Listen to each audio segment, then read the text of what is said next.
সংস্কার নিয়ে কী আলোচনা হয়, সামনের নির্বাচন কি হবে, কখন হবে, যে বিষয়গুলি এখন ডিসকোর্স সারা বাংলাদেশে, এগুলোর মানে একটা সমাধান বেরিয়ে আসবে, এগুলো নিয়ে একটা মূল বার্তা সেখান থেকে আসবে, এই প্রত্যাশা মানুষ করছে। তো আমাদেরও সেই প্রত্যাশা।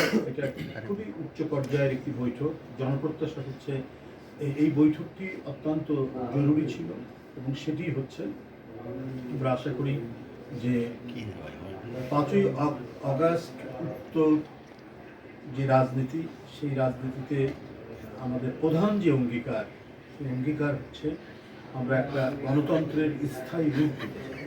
সেখানে প্রত্যেকটি মানুষের যে নাগরিক স্বাধীনতা, সেই নাগরিক স্বাধীনতা নিশ্চিত হবে, তার কণ্ঠের স্বাধীনতা নিশ্চিত হবে, তার সমাবেশ করার স্বাধীনতা নিশ্চিত হবে, তার কথা বলার স্বাধীনতা নিশ্চিত হবে এবং একটি স্বাধীন সার্বভৌম দেশে একজন স্বাধীন নাগরিক হিসেবে আইনসঙ্গতভাবে সে যে কাজগুলো করবে সেই নির্ভয়ে সে তার কাজগুলো করতে পারে। এটা গণতন্ত্র স্বীকৃতি দেয়। একটি গণতন্ত্রের মাধ্যমে একটি দেশের বা জাতির বা সমাজের অগ্রগতি নিশ্চিত হয়, সে সভ্যতার পথে এগিয়ে যায়। আমরা যদি পশ্চিমা বিশ্ব দেখি, তারা নানা প্রতিকূলতা অতিক্রম করেছে, নানা ধরনের সমস্যা অতিক্রম করেছে। মাত্র 4-5 শতাব্দীতে থেকেই সেখানে মানে বর্বরদের আক্রমণ হয়েছে, ভাইকিংরা সেখানে গেছে, তাদের সেখানকার প্রতিষ্ঠান ভেঙেছে। কিন্তু এত কিছুর পরেও এটাও প্রায় 300-400 বছর এইরকম একটা প্রতিকূলতার অবস্থা রেখেছে, যেটাকে মধ্যযুগ নামে পরিচিত। মধ্যযুগ বলতেই ইউরোপে অন্ধকার যুগ বলা, কিন্তু এই অন্ধকার যুগ কাটিয়ে তারা আলোর যুগে আসতে সক্ষম হয়েছে। সেখানে রেনেসাঁ তৈরি হয়েছে, সেখানে ইন্ডাস্ট্রিয়াল রেভলিউশন হয়েছে, সেখানে ফিনান্সিয়াল ক্যাপিটালিজমের জন্ম হয়েছে। এইভাবে আস্তে আস্তে ক্রমান্বয়ে আমরা 19 শতাব্দী, 20 শতাব্দী দেখেছি, এখন 21 শতাব্দীতে এসে আমরা দেখছি তাদের গণতন্ত্র কত মজবুত। সেখানকার অভ্যন্তরীণ রাজনৈতিক বিভিন্ন মতাদর্শগত যে সংগ্রাম, সেই সংগ্রাম তারা মিটিয়ে ফেলে আলাপ আলোচনার ভিত্তিতে বা জনগণের সংখ্যাগরিষ্ঠ ভোটের মাধ্যমে সেখানে দেখেছি। তো আমরা সেই ধরনের একটি ঐতিহ্যবাহী এবং ক্লাসিক্যাল গণতন্ত্র আমাদের দেশে প্রতিষ্ঠা করার জন্য আমাদেরকে এখনও অনেক খড়কুটো পুরোতে হচ্ছে। তো বারবার গণতন্ত্র জন্য লড়াই করে আমরা বিজয় অর্জন করছি, আবার সেটা ফ্যাসিবাদের হিংস্র থাবায় অদৃশ্য করে দেওয়া হচ্ছে, রক্তাক্ত করা হচ্ছে গণতন্ত্রকামী মানুষদেরকে। আমরা 15-16 বছর আওয়ামী দুঃশাসনের আমরা সেই নমুনাগুলো দেখেছি। কত যে ভয়াবহ নমুনা, কত যে মানে ভয়ঙ্কর সব ঘটনা। গতকালই কিশোরগঞ্জ থেকে একটি তরুণ ছেলে এসছে, ডাক্তার। ছেলেটি ডাক্তার হয়েছে, তার বাবাকে নিয়ে গেছে, এখনো সে খুঁজে পাচ্ছে না। জিজ্ঞেস করলাম যে তোমরা কি মামলা করেছো? তো সে বললো যে মামলা করতে আমার মা ভয় পাচ্ছে, যে মামলা করলে আমাকেও যদি গুম করে নেয়। তো তাহলে এখন করো, বলছে এখন আমরা করার উদ্যোগ নিচ্ছি। তো এরকম বাংলাদেশের কত বাড়িতে যে আহাজারি এবং তাদের যে কান্না ঝরে পড়ছে, সেটা মানে বলার ইয়াত্তা নাই, সেটা বলে শেষ করা যাবে না। এটাই হচ্ছে দুর্বিষহ ফ্যাসিবাদী দুঃশাসন। যখনই আওয়ামী লীগ ক্ষমতায় এসছে, তখনই তারা এই ধরনের দুঃশাসন করেছে। এই জন্যই যে তারা মনে করেছে দেশটা তাদের একটা চিরস্থায়ী জমিদারির পরিণত করার যে আকাঙ্ক্ষা, সেই আকাঙ্ক্ষা থেকে যেমন কি বলে যে পালিয়ে যাওয়া প্রধানমন্ত্রী এই কাজটি করেছেন, তার বাবাও এই কাজটি করেছেন। কিন্তু তার বাবা হয়তো কিছু কিছু ক্ষেত্রে দেশের বিদেশিদের প্রভুত্ব অতটা মানতে চাননি, মেনেছেন কিন্তু অতটা মানতে চাননি, কিন্তু 16 আনা বিদেশি প্রভুত্ব মেনেছে সে। তো এই পরিস্থিতিগুলো আমরা অতিক্রম করে এসেছি। সেই জন্য এই যে 1-to-1 বৈঠক, প্রধান উপদেষ্টা ডক্টর মোহাম্মদ ইউনূস এবং বিএনপির ভারপ্রাপ্ত চেয়ারম্যান জনাব তারেক রহমানের এই বৈঠকটি সেই কারণেই জনগণ অত্যন্ত গুরুত্বপূর্ণ মনে করছে, অত্যন্ত তাৎপর্যময় মনে করছে এবং শান্তি, স্থিতিশীলতা এবং রাজনৈতিক যে কোনো সংকট উত্তরণে আমাদের যে একটি নির্ধারিত গণতান্ত্রিক প্রক্রিয়া অবলম্বন করা উচিত বা দরকার, আমার মনে হয় সব কিছু মিলিয়েই হয়তো সেখানে আলোচনা হবে বলে আমরা মনে করি। মানুষ সর্বোচ্চ ইতিবাচক দিকটাই এই বৈঠকের মধ্য দিয়ে দেখছে। আমরা আশা করব আগামীকাল লন্ডনের স্থানীয় একটি হোটেলে সকাল 9টায় যে বৈঠকটি শুরু হবে, 9টা থেকে 11টা, দেশের সকল জনগণের মতো বাংলাদেশ জাতীয়তাবাদী দলও এই বৈঠকের সাফল্য কামনা করছে এবং অবশ্যই বিশ্বাস করছে আমাদের সামনের নির্বাচন, সংস্কার এবং এই দেশকে অনাদিকাল পর্যন্ত একটি গণতান্ত্রিক বিধি ব্যবস্থায় এগিয়ে নিয়ে যাওয়ার জন্যই আগামীকালকে বৈঠকটি হবে অতীব গুরুত্বপূর্ণ। আমরা এই বৈঠকের সাফল্য কামনা করছি। পাশাপাশি আমি আপনাদেরকে এও বলতে চাই যে লুট হয়ে যাওয়া বাংলাদেশের যে অর্থনীতি আপনারা দেখেছেন, তার কি ভয়ঙ্কর পরিস্থিতি। আজকে নানাভাবেই কিছু অপপ্রচার এবং প্রোপাগান্ডা চালানোর লোকরা বলছেন যে এটি কি বৈঠক, ইউনূস সাহেব সেখানে গেছেন, সেখানে কারা কারা দেখা করবেন না করবেন এগুলো নিয়ে আলাপ আলোচনা করছে। এটা একটা বাতুলতা মাত্র, এটা শুধুমাত্র একটা অপপ্রচারের জন্য এটা করা। একজন সরকার প্রধান যখন অন্য দেশে যান, তার কয়েকটি দিক থেকে, একটা হচ্ছে রাষ্ট্রীয় সফর, আরেকটি থেকে এমনি সরকারি সফর। আর লন্ডন তো গোটা পৃথিবীর কেন্দ্র হিসাবেই বিবেচিত হয়। এখানে নানা আলাপ আলোচনা, রাজনৈতিক বৈঠক, অনেক কিছু সেখানে হয় বিভিন্ন দেশে। তো তিনি সেখানে গেছেন, সেখানকার বাণিজ্য মন্ত্রী তার সাথে দেখা করেছেন, সেখানকার নিরাপত্তা উপদেষ্টা ব্রিটেনের তিনি ডক্টর মোহাম্মদ ইউনূস সাহেবের সাথে দেখা করেছেন এবং সেখানে নানা পার্লামেন্টারি বহু এমপিরা তার সাথে দেখা করেছেন। সেখানে নানা প্রশ্ন উত্তর পর্বে তিনি সেখানে কথা বলেছেন এবং অনেক কথাই তিনি বলেছেন যেগুলো আমরা গণমাধ্যমে আমরা সেটি পেয়েছি। সুতরাং এটা হচ্ছে অপপ্রচারটা দেওয়া হচ্ছে নিজেদেরকে আড়াল করা, নিজেদেরকে মানে ঢাকা। সেখানে সাইফুজ্জামানের যে এতগুলো সম্পত্তি বাজেয়াপ্ত করলো সেখানকার গোয়েন্দা পুলিশ, তো এই বিষয়টা তো খুব বড় করে দেখালেন না যারা অপপ্রচার করছেন। এই ডক্টর ইউনূস সাহেবের মানে সফর নিয়ে যারা অপপ্রচার চালাচ্ছেন, এই সাইফুজ্জামান ছিল ভূমি প্রতিমন্ত্রী, তার যে কত বাড়ি, কত মিলিয়ন বিলিয়ন পাউন্ড সেখানে এবং সেখানে সম্পদ করেছে। ইতিমধ্যে 3টা বড় সম্পদ সেখানকার আইন শৃঙ্খলা বাহিনী সেটা জব্দ করেছে। এরপরে দুবাইও দুদক সেখানে ইয়ে করছে এবং বহু প্রায় 700 জনের মতো আওয়ামী দোসরদের সয় সম্পত্তির সেখানে খোঁজ পাওয়া গেছে, সেগুলো তারা তদন্ত করছে। এই যে 16 বছর ধরে জাতির অর্থনীতিকে লুট করে পাচার করেছে শুধুমাত্র একটি গোষ্ঠীর স্বার্থে, একটি পরিবার এবং গোষ্ঠী, এটা যে কি ভয়ঙ্কর। তাদের কি বলে সংগঠন, তারা ইয়ে হবে কিনা, কি বলে যে তারা নির্বাচনের অনুমোদন পাবেন কিনা বা রাজনীতি করার সুযোগ পাবেন কিনা, হ্যাঁ, তারা নিষিদ্ধ হয়েছেন কি হননি, এগুলো নিয়ে নানা প্রশ্ন চলছে।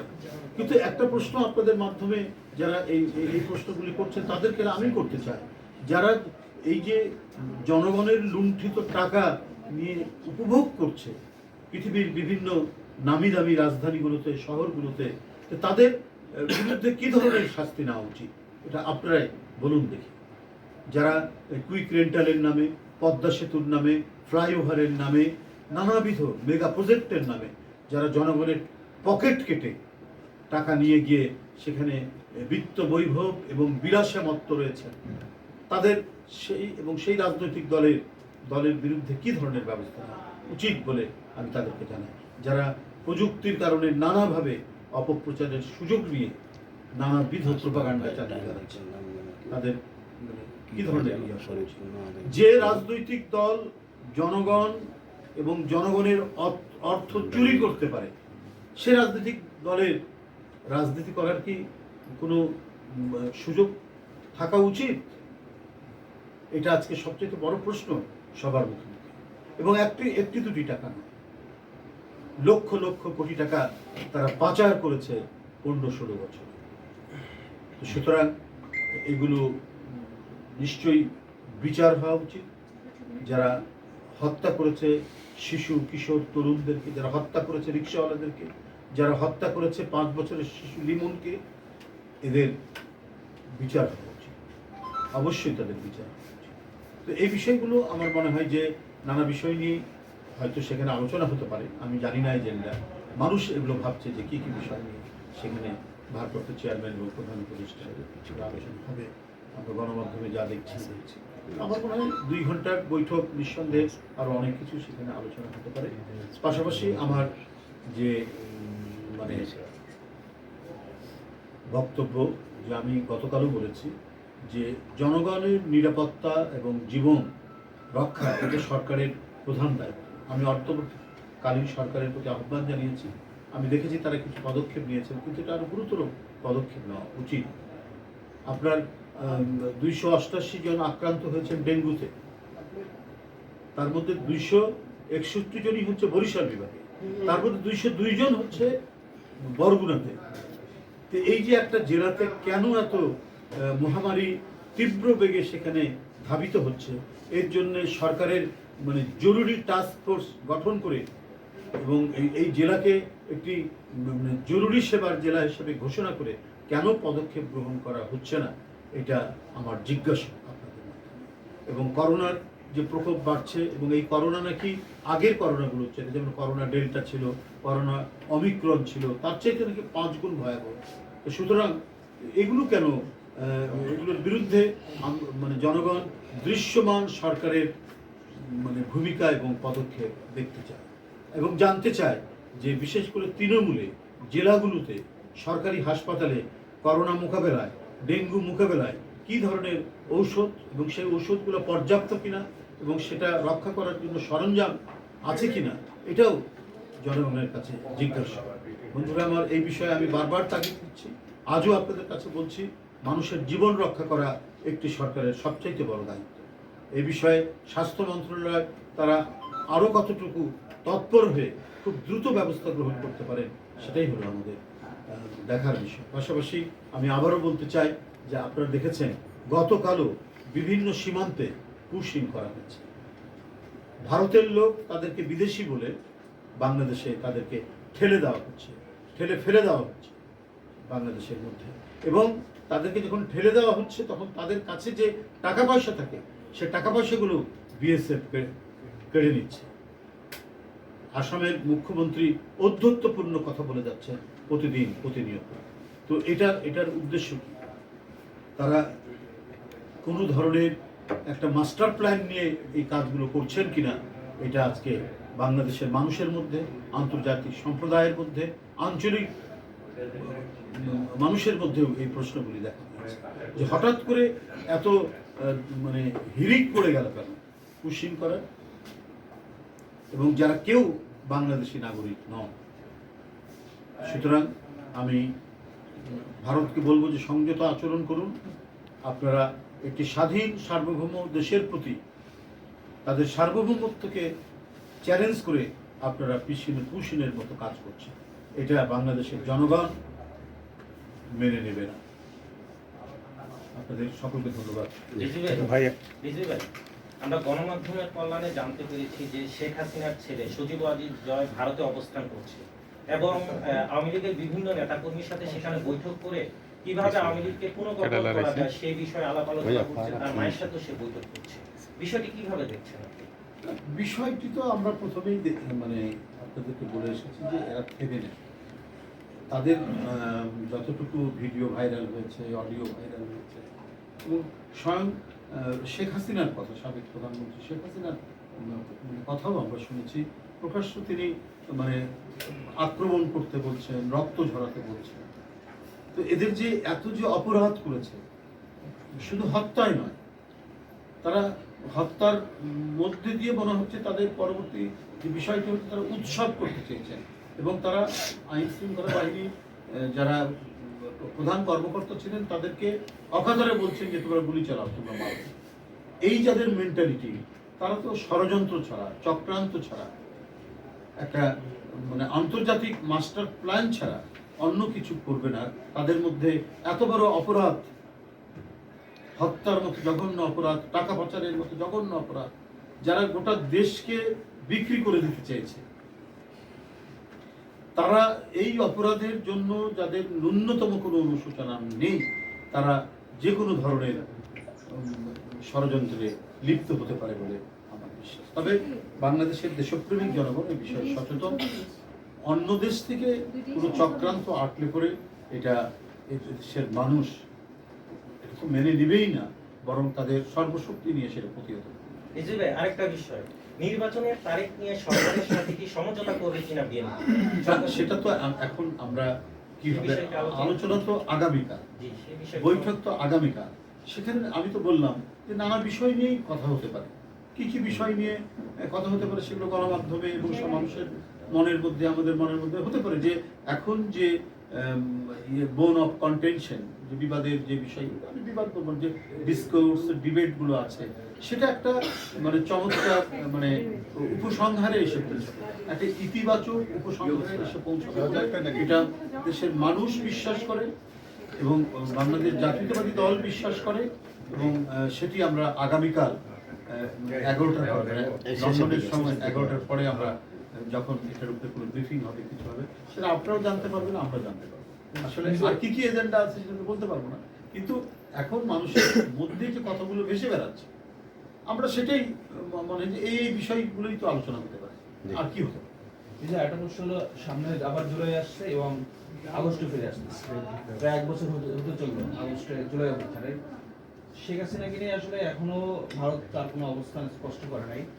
এই প্রধান উপদেষ্টা সঙ্গে লন্ডনে বসে বলছেন যে তার যে বিতর্কিত যে কথাগুলো সেগুলো যেন প্রচার না হয়, সে আহ্বান জানিয়েছে ভারতের প্রতি। আপনাদের অবস্থান একটু বলেন, সামনে আরো 1 বছর হতে যাচ্ছে, শেখ হাসিনাকে বিচারের আওতায় নেই বা ফিরিয়ে আনার বিষয়। না, এটা তো সরকারের পক্ষ থেকে বলা হয়েছে এবং আরও বিভিন্নভাবে বলা হয়েছে যে যেহেতু তার অপরাধের মাত্রাটা অতিরিক্ত, অপরিসীম, সুতরাং এই ধরনের মানবতা বিরোধী অপরাধ যিনি করেছেন, যে কর্মকাণ্ড করেছেন, তাকে তো বিচারের মুখোমুখি করার জন্য তো উচিত। সেটা তো আগেই সরকারের পক্ষ থেকে বলা হয়েছে। বিভিন্ন রাজনৈতিক গণতন্ত্রের আন্দোলনে যারা ছিলেন এরাও বলেছেন। তো আমার মনে হয় যে অবশ্যই সেই দাবি যেহেতু জনগণের, সেটা তো অবশ্যই করা উচিত।